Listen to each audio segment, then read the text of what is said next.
What's up, everyone? This is Dave, aka Finance Guy, bringing you another 54 bucks EverQuest raid.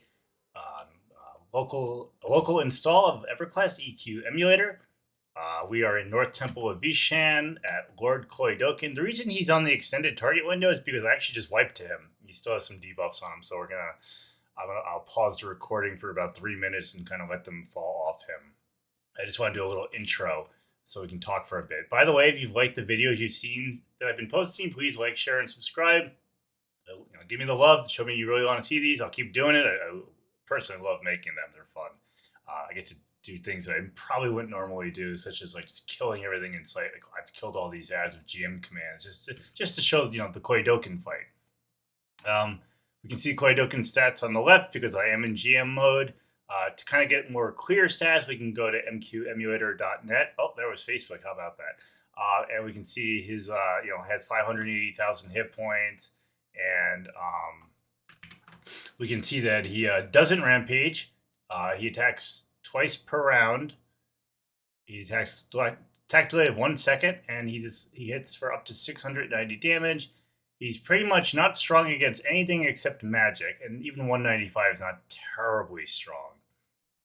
We're going to hit him with fire magic. He's weaker against cold, but my mages obviously don't have cold magic, so I'll just do fire just to make it simpler on everyone.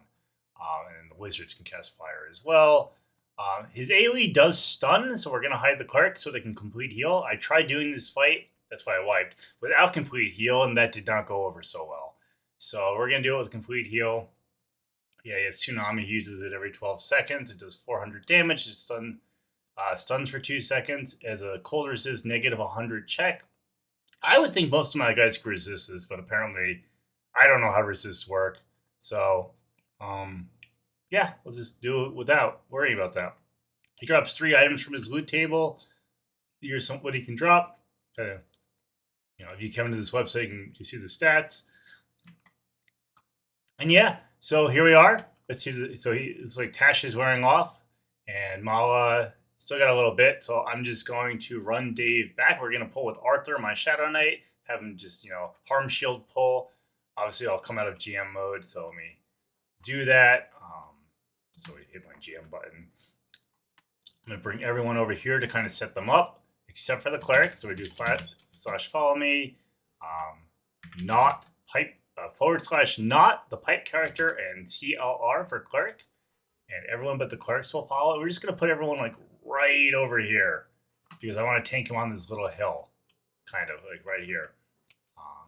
I'm gonna set up the complete heal rotation by hitting these 2 buttons, and that just turns off the macros for the clerics and turns on this complete heal rotation macro running. Set the timing for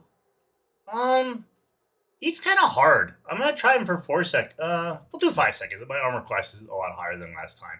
The reason I wiped had nothing to do with that. I wiped because my healers were stunned because they weren't hiding. Trying to ignore mechanics doesn't always go well. If you saw my Dane video, I ignored the mechanics and pulled the entire throne room down.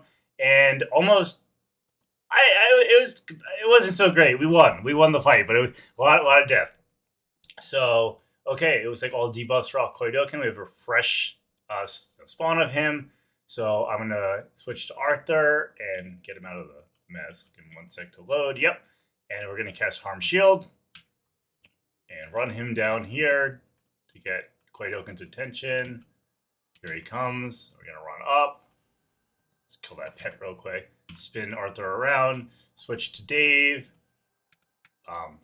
BCA/pet back off, get the pets away. We don't want all the pets to be dead. We're gonna Furious, Berate, get Koi Dokken into place, and start the complete heal rotation.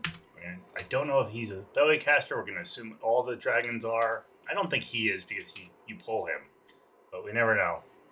So popping defensive. We're gonna dot him, and well, so far I'm still alive. That's great because last time I think I got him to like 90. Oh, he's slowed. Great. I couldn't slow him last time. So we're gonna set the timing to 6 seconds to get to save mana on the cleric. So we're gonna engage him. I'm actually gonna quickly switch to Emily. She's kind of she's just the bard I generally use for this. I'm going to turn off her macro. I'm gonna do /end, and then I'm gonna do I'm going to do /twist7. That's Ancient Lucia's Lament. It is a AoE, raid-wide AoE hit point mana regen. I'm going to put her near the healers. Oh, looks like some of my guys are over here. Okay, so I'm going to show you how I handle this in the middle of a fight, because moving guys individually is difficult. So as a GM command, we're going to summon Mike. He's over there. We're going to summon Becca. We're going to summon Kevin. Summon Janet. Summon Chris. We're just going to kind of, keep doing this and get everyone over here. Obviously, if you don't have these commands, you would have to move each character. It is a pain in the neck, but it does happen. Make sure no one else is down there. No, we're fine. So, back to the fight. I'm going to type... Oh, wow, Dave, totally lost aggro. So, let's see if I can get it back. I don't want to disengage because this fight's kind of tough, and I want the fight to go the whole fight. I'm going to type /quick burns, which if you've been following along other videos, tells the melee to use their offensive disciplines. So I actually have been telling you guys the wrong thing. It doesn't tell them anything. You have to put in their scripts what quick burns tells them to do. There's quick burns, there's full burns, and there's something else. And you have to, maybe it's long burns is the third one. You have to write the discipline's name for that script. So in my rogue script, in my monk script, in my berserker script, there is a discipline or 2 or 3, depending on the character, for when I type that command. So I wouldn't say I've been lying to you guys, but maybe some misinformation, because I totally forgot that, I think some people think that I'm just that the other 53 characters are doing their own thing. I scripted all of them. I'm still controlling them. I'm just not directly controlling them. There are scripts, and these are not bots. These are characters. You can actually play on this server with bots where the computer will do all the work and you won't have to box. Say you make 6 characters and you're playing 1. The other 5 characters are completely on the computer side of things, and you don't even make them. You just spawn them. These are boxes, so they are fully scripted and custom made by me. The behavior they have is made by me. And when you box a raid team like this, because you could bot a raid team, you could bot another 53 characters, and the computer will take care of everything. I don't really know how to do that, but when you box a raid team, you have to program everyone, and it's not like some hard programming, but you still have to test and troubleshoot, because sometimes your characters will do weird stuff. I had wizards that were just over aggroing. They would get aggro and then continue to nuke while they had aggro until they would drop dead.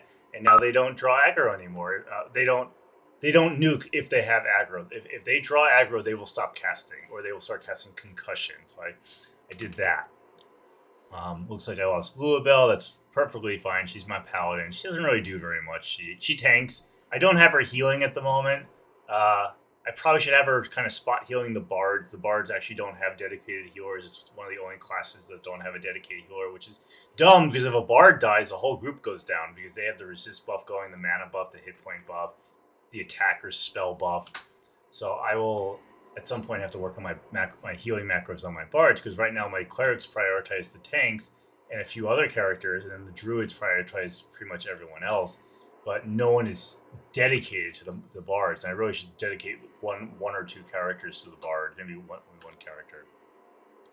So this fight was obviously a lot easier than when I wiped. I didn't wipe. I'm not wiping because I'm using complete heal. So note to self: complete heal is far superior on a fight like this. I think in general at level 60, complete heal wins every single time, unless there's a reason you can't use it. If you saw my Kryzen video, he has a stun, and it's hard to hide the clerics when you're boxing. You can definitely do it. It's just hard to do. So I just straight healed on that fight. I think Feshclack, I didn't use a complete heal rotation for about half the fight, and then I realized I was going to run out of mana doing that, so I switched and turned on the complete heal rotation in the middle of the fight, which was a little dangerous, but I did it. So Koi Dokken is going down, and boom, he's dead. Gonna turn see who I lost. So anyone who's yellow is dead, so it's just Bluebell. Summon her back, and then we'll just restart everyone's macros after she appears. There she is. I always restart macros at the end of a fight, just so the complete heal rotation turns off. I'll tell Louisville to clean up her corpse, and let's see what Koi Dokken drops. I think this is only the 2nd or 3rd time I've killed him. So we've got the Ancient Pirate's eye patch, which is Great for melee and has resists on it, which I love. Greaves of the Deep Sea are, I believe, one of the better legs for tanks. Not a lot of stats on it, but very high armor class and a fair amount of hit points. The Enduring Breath is a nice bonus at this level. As a boxer, I personally don't care though. Bracelet of the Deep Sea is good for casters. It has Burning Affliction, which makes the damage of dots go up. So it's a necro item in that respect. If you have a shaman with maxed out wisdom and you don't need the wisdom, this is good for a shaman too. So don't necessarily think just because there's int on it that it has to go to an int caster. This focus is far more important. All right. So I've been doing loot on my videos, and I'm just gonna not do it with you guys this time. I'm gonna talk about something else. So before I jump in, if you have been liking these videos, please like, share, subscribe, and comment. Let me know what you want to see. Kind of run of the mill, YouTube stuff. I'm gonna jump into my macros for a second. I'm not gonna go into too much depth just because I want to do a whole video on this. But remember when I said quick burns does the melee offense, and I said, but it actually doesn't. You have to tell it what to do. So I'm gonna go to Dan. Dan is a rogue. So I'm gonna come down to quick burn. So there's 2 for quick burn in this case. When I type /quick burn or burns, I think it's quick burns. The first thing he's gonna do is Duelist Discipline. The next time I type quick burns, he's gonna use Blinding Speed. They're on different timers. There's also long burn and full burn. I actually could have moved this down to here if I wanted to, and then I'd have 2 slash commands. I'd have quick burn to guarantee to do this, and long burn to do this one. At this level, considering I only have a handful of special abilities for burning, I just put everything under the same thing. For a wizard, for example, you could actually put at level 60, Drought of Fire, Drought of Magic, I think it's called, or Jiva, or no, that's the Plains of Power one, Drought of Magic, whatever, and Drought of Ice.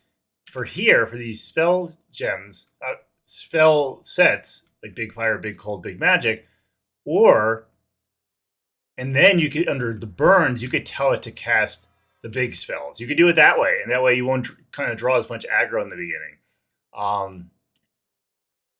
But I just prefer the big spell. There is no really good big ice spell at this level, so I just use Drought of Ice. I'll talk about what some of these slash and pipe characters mean going forward. But for this one, Drought of Ice, Gem 1, use it in the first spell gem, and don't cast if you have aggro. And you're gonna see Robe of Icicles if I'm at 15% mana or less, stop nuking and cast Robe of Icicles. It's the clicky. So basically, if I run out of mana, I can keep casting. That's wonderful. And yeah, that's kind of the how everyone works. And like I said, I will go into more detail in a video dedicated to my scripts. As you can see, I have a thing up for everyone, and you got my loot script. Well, my loot INI file tells me what loot to keep and what loot to leave behind. We can talk about that another time. This is an example of a level 70 monk. This is from the E3 macro library example. You can see it gets very complicated very fast. There's so much stuff you can add to your scripts at higher level. So we'll talk about that too. This is how I start my characters. I'll get to this in a video as well. I obviously don't log in 54 clients individually. That would take forever. So I have this script. I'll share the script at some point, or just, you can see my account names here. Obviously, you can't see my passwords. I do have passwords on my account, even though it's a local server and nobody can connect to it. I still have passwords to be safe, but this is how you log in. Yeah, so that's that.